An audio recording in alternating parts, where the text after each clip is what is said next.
Alright, here's an update video to the old school Yu-Gi-Oh collection. This one I'm going to do a little slower and I'm going to get a better picture. A nice little zoom there so you can see everything. So we start off with the LOB Secret Rares, the Trihorn Dragon and the Dragon Champion. Back when they only had 2 Secret Rares per pack. And then you can see the pack in the middle with the first edition wrapper, just for looks. Then you got the Gate Guardian, the Metal Raiders pack, and the Thousand Dragon. Thousand Dragons still aren't worth anything. Gate Guardians go for about 15 in mint condition.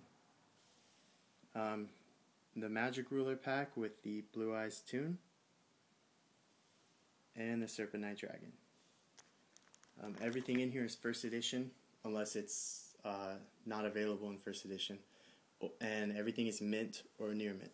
Got the Jinzo, the Pharaoh's Servant pack, and the Imperial Order. Here you've got Gemini Elf, a Labyrinth of Nightmare pack, and a Magic Cylinder. Then down here, the Injection Fairy Lily from Legacy of Darkness, the pack, and the Yatagarasu. Here's the Ring of Destruction, which I think should come off the ban list because it's a lot of fun. And it makes you think twice about summoning a big monster. Pharaonic Guardian, and Lava Golem. And down here, Diffusion Wave Motion, completely worthless. Magician's Force pack, which was a really good set. And Dark Magician Girl. And down here, Vampire Lord, Dark Crisis pack, and Judgment of Anubis. I still have a first edition sealed box of Dark Crisis that I haven't opened, and I don't want to because I paid like nothing for it, and it's worth a lot. So I probably won't open it, but Chaos Emperor Dragon, Invasion of Chaos pack, and Invader of Darkness. Again, a lot of these cards are not worth much, but they're just here because they're a set. Zera Deville, Ancient Sanctuary, and the End of Anubis. I keep all the secrets in these white sleeves because that way the back of the pack looks flush with everything else, so it all matches. Then here, I keep all these cards in a clear sleeve so that you can see the card really nicely, and you can see the back of it. You can see that it's real, it's not world standard, it's not scratched, creased, nothing going on in the back or the front. So you got the Mechanical Chaser, the first TP1, the Ultra Rare from TP1, the first tournament pack. That thing was really good until Gemini Elf came out and made it obsolete. Then you got the Morphing Jar, which everybody seems to want really badly. For some reason, it's really rare. It's more rare than any of these other tournament pack ultras, and so the value of it is more than doubled what most of them are. Plus, it's a really usable card. And then you've got a Needleworm from TP3. In TP4, they made Royal Decree, another really useful trap card. Kind of the alternative to running a Jinzo back in the day. A Luminous Soldier, Toon Cannon Soldier. This is kind of when they made the cards crap again. Magical Arm Shield, and Deity Warrior. So that's the tournament pack ultras. Those are the only ones I collect. I don't collect the other champion packs or whatever because they're not the old school stuff. So here's the playset of first edition Blue Eyes. There's 1, 2, and 3. And these are worth about $30 each. And I'm talking like auction prices, not retail. Retail, they sometimes go for more. And then you've got the Exodia set, all first edition. And I would take this out and like show you guys exactly how beautiful this set is. Mint condition, nothing wrong with it, but cards that are in this good condition, I rarely ever take out of the sleeve because I'm just worried, like I'm paranoid. I'll bend it or scratch it or something.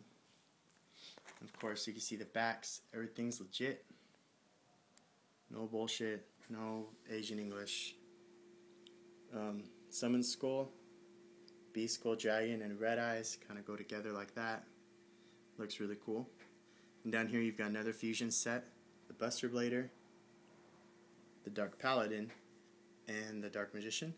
And this is that really rare, probably the rarest card in my entire collection.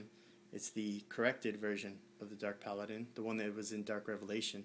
They actually, in the MFC, Magician's Force, set. They printed the wrong artwork on the Dark Paladin. They offered you to send in your error card. They'll send you back this corrected card. Nobody really did that because they didn't care. That's why this thing's really rare. So I really like that card. Summon Skull, again, another Beast Skull Dragon, and a Red Eyes. So you've got the 3 there. Up here is just some random monsters. Chaos Command Magician, a Reflect Bounder, and a Breaker. It's still a pretty good card. The Black Luster Envoy, banned probably forever because it's just too good. Dark Magician of Chaos, and a Strike Ninja. And down here, a Dawn Zalug, Air Knight, and another Dawn. This is another really fun page. Up here, got some really old school stuff. The Millennium Shield from the McDonald's pack, the Beast of Talwar from Pharaoh's Servant, and then the Cosmo Queen from the McDonald's pack. So they kind of go together like that. Then a Gaia the Fierce Knight. This thing's really hard to come across. First edition. I've come across 2, and they were both Asian English, so I sent them back. And I finally picked up this one for about $10. And a Monster Reborn. This is also really hard to find. It's in demand right now because it's not banned. It's incredibly good, and it's first edition, the original LOB one. The Dark Magician again. That's my second one. And then down here you've got a Barrel Dragon and 2 Time Wizards. And I always thought Time Wizard was a really good card because if you call it right, I mean it's a 50-50 chance you'll call it right. If you call it right, it's a Raigeki for your opponent. That's kind of good. I don't know. I think that's pretty good. Magic Jammer, Call of the Haunted, and 7 tools. Right now those 7 tools are going for like $10-15. Actually, I saw one an auction end a couple of days ago went for $17.99. I was shocked. It was the first set, just like that one. So those have really gone up recently. Here's where I added my card, my most recent card. This Mirror Force, it is completely mint, untouched. It looks like it was fresh out of the pack. I inspected it. I'm really good at spotting fakes. It's not fake at all. It's 100% real. One of the easiest ways to spot fakes that I didn't put in my video is you can smell it. I know it sounds weird, but Yu-Gi-Oh cards have a certain smell, especially the ones made by Upper Deck. If you can smell it and it doesn't have that smell, you might want to be careful. That passed the smell test and every other test I had. So it was legit. It's the most beautiful Mirror Force I've ever seen. This one over here is near mint. It has incredibly little playwear on it. No scratches or anything. It's just, you could tell it's been played. But no scratches, creases, bends, or anything. No edge wear. It's just not perfect. The Solemn Judgment is the same way. It's near mint. But I got that for, I paid $50 for it. I'm not going to lie. I paid a shitload of money for it. But it was totally worth it. 3 Horn of Heavens. So, got a lot of Metal Raider stuff here. All first edition. Mage Power, a Mega Morph, and another Mage Power. I think the artwork on those cards is all really cool. This Mage Power I got from my second Labyrinth of Nightmare box, which I'm going to post up here pretty soon. And you've got a Masked Beast, a Change of Heart, which still runs about $7 or $8.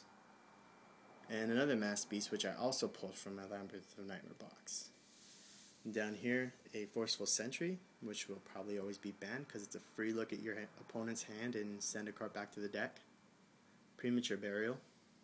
And Delinquent Duo, which is also probably always going to be banned because it's 2 for 1.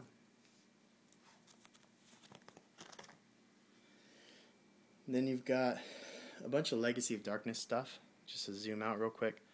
I got lots of this in my box. I got the Freed in my box. I ordered that offline. I got that in my box. I got the Fiber Jar in my box. Such an awesome card. I wish they'd bring it back, man. I love that card. I love the Fiber Jar. It just fucks everything up. Creature Swap and Marauding Captain. Leviathan Dragon. The End of Anubis, which I got in an AST box. And Ghost of Night Jackal, also from an AST box. And just Master's Trick, got that from a box. Torrential Tribute had it forever in a last turn. and then 3 Luster Dragons from Magician's Force, all first set of course, Mystical Space Typhoon, the enemy controller, and another Mystical Space Typhoon. So 2 MSTs. Up here, got some cool fusion ritual stuff, Thousand Eyes Restrict, Relinquished, and another Thousand Eyes Restrict. Down here, Fiend Mega Cyber. Funny story, unfortunately. I pulled a Morphing jar, TP2, back in the day from a tournament pack, and I actually ended up trading it for 2 of these and a Jinzo. Back in the day, that was a good trade. Nobody had Jinzos. Nobody. It was so rare and so expensive. It was like $40. And these were 15. So, back then it was a good trade. Now it's stupid. But whatever. You live, you learn. Buster Blader, another one, and a Goblin Attack Force. And down here, an Axe of Despair, another Barrel Dragon, and a Snatch Steel.